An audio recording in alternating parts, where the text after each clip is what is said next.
Bonjour, je vais vous présenter mon travail en intelligence artificielle pour les sciences économiques et sociales avec une modélisation par système multi-agent. Je suis Romain Royer, étudiant en Master 2 Comet, communication et médiation de la transition écologique et sociale. Et il me tenait à cœur de vous présenter une modélisation de la fragilité d'un écosystème avec NetLogo. Pour commencer, laissez-moi vous expliquer pourquoi j'ai choisi ce sujet. La biodiversité. Ça me tient à cœur, mais ce n'est pas qu'à moi. C'est une des 6 limites planétaires. Et plus précisément, l'intégrité de la biosphère. C'est une des plus dépassées. Déjà au niveau génétique, avec un taux d'extinction d'espèces 100 à 1000 fois trop élevé. Et d'autre part, les prélèvements de production de la nature. On prélève 30% quand la limite fonctionnelle est à 10%. De nombreuses activités humaines sont impactées, notamment l'agriculture, la pêche et les loisirs de plein air. Dans ce domaine, chacun peut agir dans ses actions quotidiennes. Et en simulant un écosystème, on peut faire comprendre les enjeux de la biodiversité et participer à faire évoluer les comportements. J'ai eu cette idée en voyant que NetLogo permettait de créer des agents et de simuler le réel. L'herbe qui pousse peut être représentée par des patches dont la valeur augmente. La vie des animaux peut être simulée par différentes variables de turtles de breeds différentes. Et donc aujourd'hui, je vais vous présenter mon travail en 4 parties. D'abord, comment modéliser un système proie-prédateur. Ensuite, comment j'ai mené des expériences avec Behavior Space pour affiner mon modèle. Ensuite, enfin, comment simuler un équilibre dans la nature peut s'avérer difficile. Et enfin, donc, comment transformer ce modèle en un outil de médiation scientifique. Alors on va commencer, donc, comment on peut modéliser un écosystème proie-prédateur.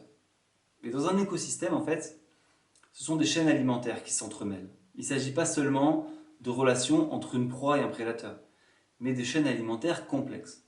J'ai donc essayé de représenter la chaîne complexe la plus simple possible. J'ai choisi 4 espèces pour illustrer cela.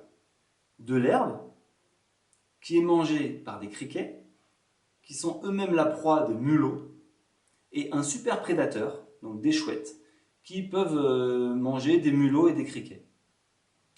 Cette idée m'est venue en participant à la fresque de la biodiversité. C'est un atelier qui peut se faire en 2-3 heures avec une dizaine de personnes, un peu comme la fresque du climat, et qui permet de comprendre les enjeux planétaires liés à la biodiversité. L'enjeu principal réside dans les équilibres entre espèces. Il suffit qu'un maillon de la chaîne soit défaillant pour qu'un effondrement global se produise. C'est ce que les scientifiques observent, et c'est ce que j'ai voulu montrer en modélisant cet écosystème avec NetLogo. Je vais vous présenter maintenant ce code.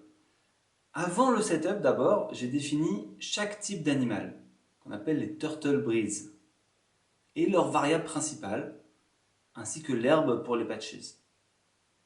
Au niveau du setup, on commence par nettoyer la grille, puis update plots pour initialiser les graphes. Ensuite, on fait pousser de l'herbe sur les patches. Et on crée chaque animal avec ses propres caractéristiques.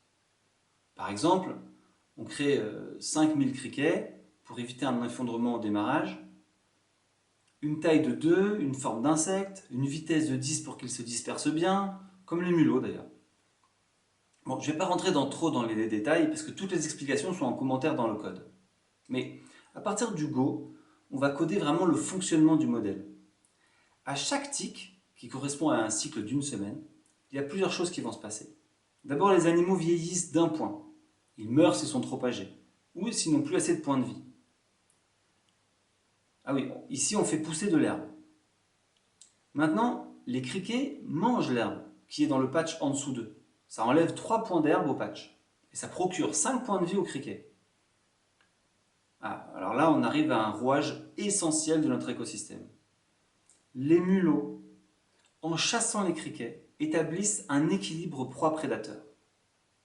Et de même que juste après, les chouettes, en se nourrissant des criquets ou des mulots, contribuent à la stabilité du système. On y reviendra plus tard dans la 3e partie. Après, voilà, nous avons la reproduction. C'est une étape cruciale de la vie de nos turtles. J'ai mis du temps à affiner ces valeurs. notamment avec le behavior space qu'on présentera un peu plus tard. Et ces valeurs ont beaucoup d'impact sur l'écosystème.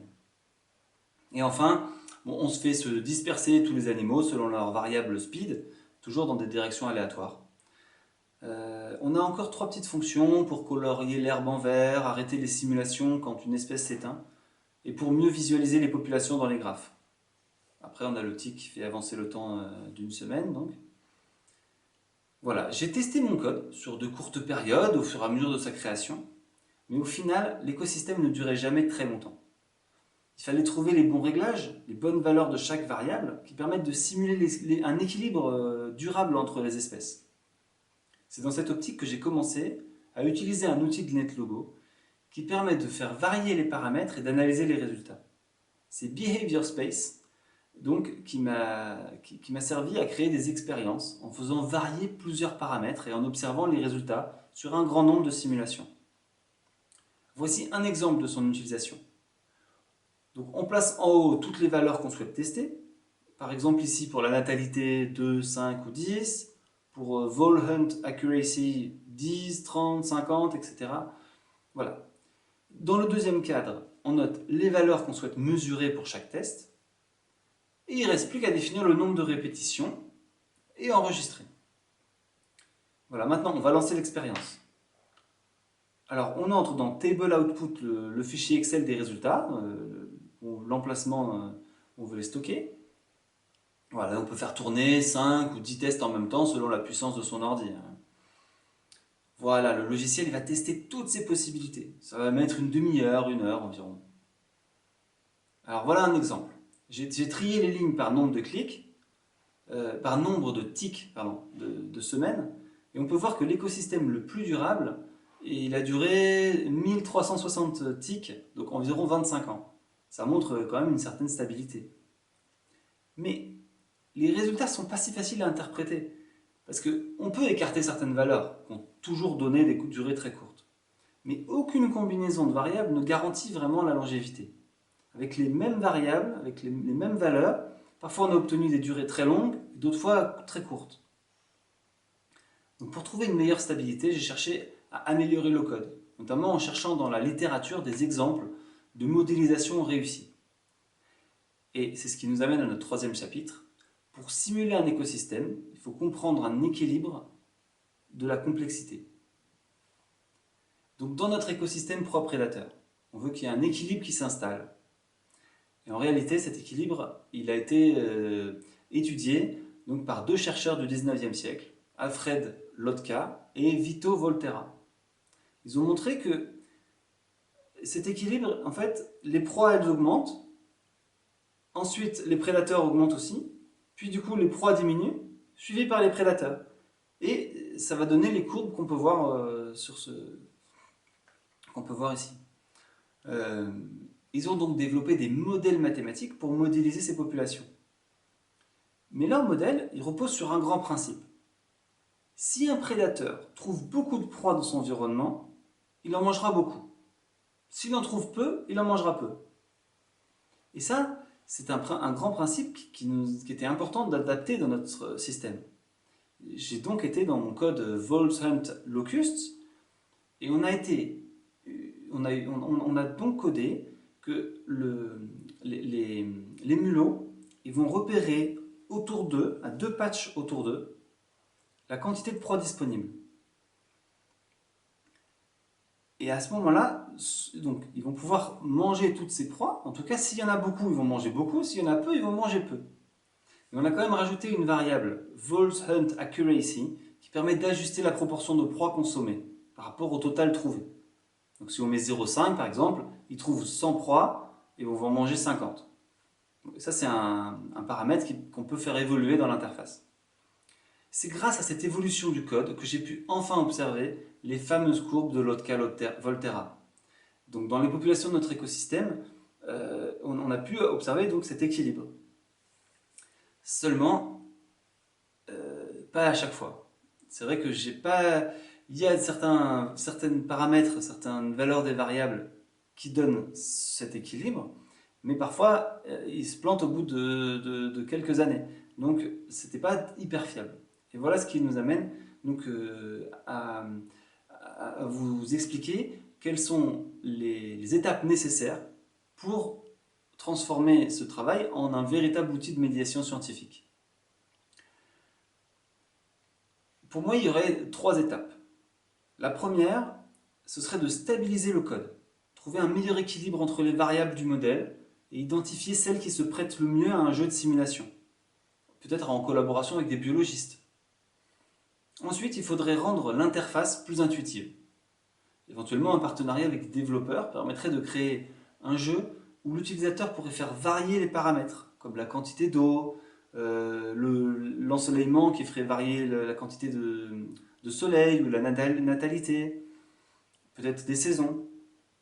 Et enfin, les communicants du projet réaliseront une animation pédagogique autour de ce logiciel pour bien expliquer aux participants les enjeux de la limite planétaire, de l'intégrité de la biosphère. J'aimerais terminer avec une citation de Friedrich Froebel, un pionnier de la pédagogie par le jeu, qui disait « On découvre en jouant et c'est ainsi qu'on apprend ». Et oui, je crois vraiment à l'utilisation de la modélisation dans la médiation scientifique. Et ce projet donc montre bien l'intérêt qu'on pourrait avoir de modéliser des écosystèmes avec des agents Patches et Turtles pour simuler un écosystème et sensibiliser à la préservation de la biodiversité. Merci beaucoup pour votre attention. Si vous voulez me faire un retour ou qu'on aille plus loin dans le projet, n'hésitez pas à me contacter via mon adresse universitaire qui s'affiche. Merci beaucoup, au revoir.